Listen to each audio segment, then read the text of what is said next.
Good morning students. आज हम पढ़ेंगे आपके हिस्ट्री बुक से chapter first, how, when and where. How important are dates. Dates कैसे इम्पोर्टेंट है हिस्ट्री में।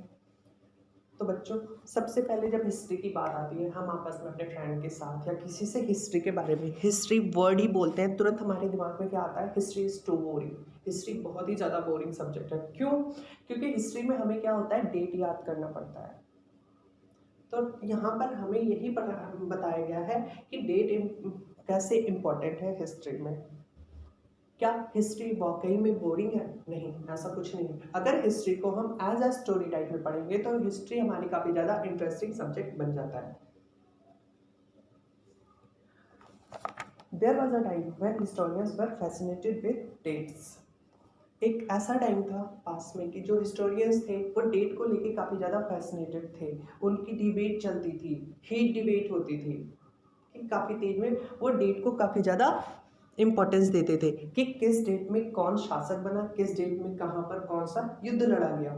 लेकिन फाइनली ये सब चीज़ें जब हम सोचते हैं, हिस्ट्री के बारे में सोचते हैं, तो क्या होता है कि ये इस डेट में क्या हुआ, उस डेट में क्या हुआ, और हमें डेट नहीं याद रहता है। तो इसलिए हमें क्या लगता है कि हिस्ट्री बहुत ही ज़्यादा टफ सब्जेक्ट है। लेकिन यहाँ पे डेट इंपॉर्टेंट नहीं है हिस्ट्री में। हिस्ट्री में पर्टिकुलर एक टाइम पीरियड दिया रहता है कि इस टाइम पीरियड में क्या हुआ था। वो टाइम पीरियड हमें याद करना चाहिए कि इस टाइम पीरियड के बीच में क्या क्या हुआ था। ये हिस्ट्री में इंपॉर्टेंट होता है।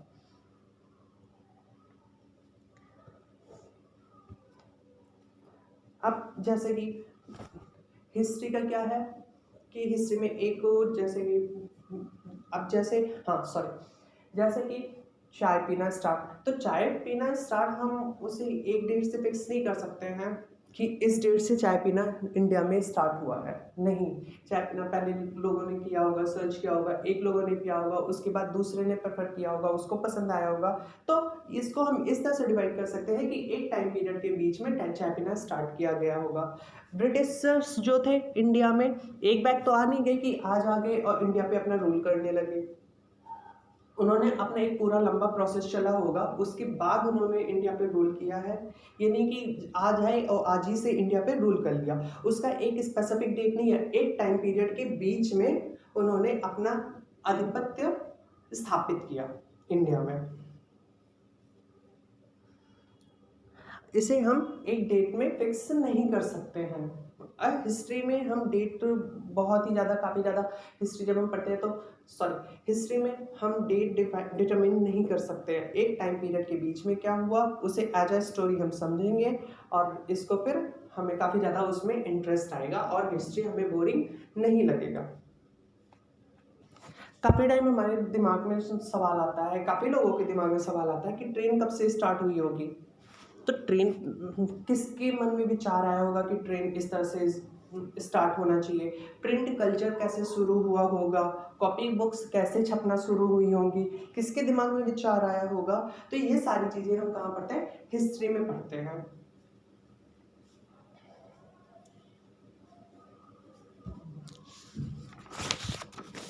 इंडिया को आज़ाद कराने का मूवमेंट जो था वो कब से स्टार्ट हुआ होगा? तो इस एक डेट से तो स्टार्ट नहीं हुआ होगा। इसे एक फिक्स सिंगल डेट पे नहीं डिटरमिन कर सकते हैं। वो एक पूरा टाइम पीरियड है और हिस्ट्री को हमें एक टाइम पीरियड ही लेके पढ़ना चाहिए कि इस टाइम पीरियड के बीच में यहाँ पर क्या हुआ, इस टाइम पीरियड के बीच में कौन शासक बना, कौन राजा बना, किसकी ताजपोशी हुई, किसकी शादी हुई, किसके बच्चे हुए। ठीक है।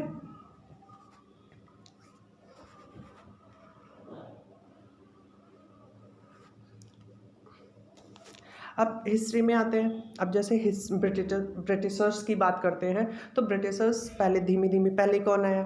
मुगल का शासन चला। मुगल के शासन के बाद ब्रिटिशर्स यूरोपियन हमारे यहाँ पर आए व्यापार करने के लिए। व्यापार करते करते उन्होंने इंडिया पे रूल करना स्टार्ट कर दिया और इंडिया उनके कब्जे में हो गया। अब जैसे कि हम 15 अगस्त सेलिब्रेट करते हैं, लेकिन क्या 15 अगस्त को हमें आज़ादी, पेपर साइन हो चुके थे ऑलरेडी, लेकिन उस दिन हमने सेलिब्रेट किया था, उस दिन से सब कुछ इम्प्लीमेंट हुआ था। लेकिन ये जो फाइट था 15 अगस्त की, ये काफ़ी टाइम से लड़े जा रहे थे। हमारे काफ़ी फ्रीडम फाइटर्स ने इसमें अपनी जान भी गंवा दिए हैं और काफ़ी लोग बहुत ज़्यादा स्ट्रगल हुए, आज हम उनके बारे में पढ़ते हैं, उनके बारे में जानते हैं। तो कैसे? ये हिस्ट्री के कारण। तो हिस्ट्री को इसी तरह से हम एक डेट पे डिटरमिन नहीं कर सकते हैं, हमें एक टाइम पीरियड लेके पढ़ना होता है। अब जैसे कि आप क्लास में विच डेट्स यहाँ पर हम मेंशन नहीं कर सकते, हम क्या करेंगे? अब जैसे कि हमने हिस्ट्री में पढ़ना स्टार्ट किया कि हमारी first governor general Warren Hastings थे एंड लास्ट वायसराय थे लॉर्ड माउंटबेटन।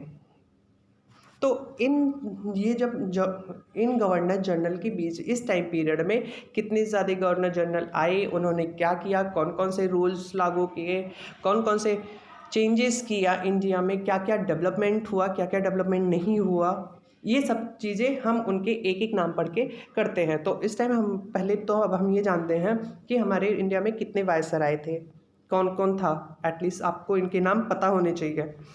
तो हमारे फर्स्ट गवर्नर जनरल थे Warren Hastings and last viceroy थे लॉर्ड माउंटबेटन। अगर पूछा जाता है कि हमारे लास्ट गवर्नर जनरल कौन थे? Lord Mountbatten. एंड फर्स्ट कौन था? Warren Hastings. और इनके बीच में वारन हेस्टिंग्स के बाद कौन आए?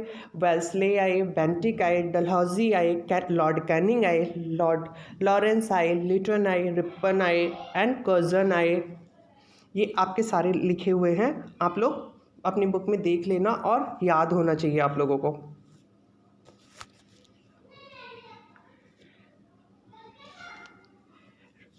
कर्जन आई एंड हार्डिंग एयररेन, ये सारे हमारे क्या थे?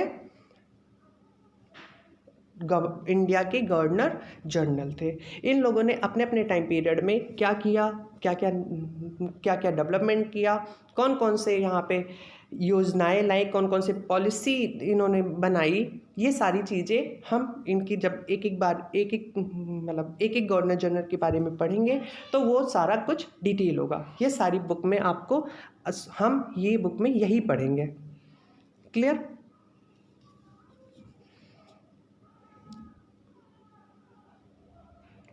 नेक्स्ट हम नेक्स्ट पार्ट में देखेंगे।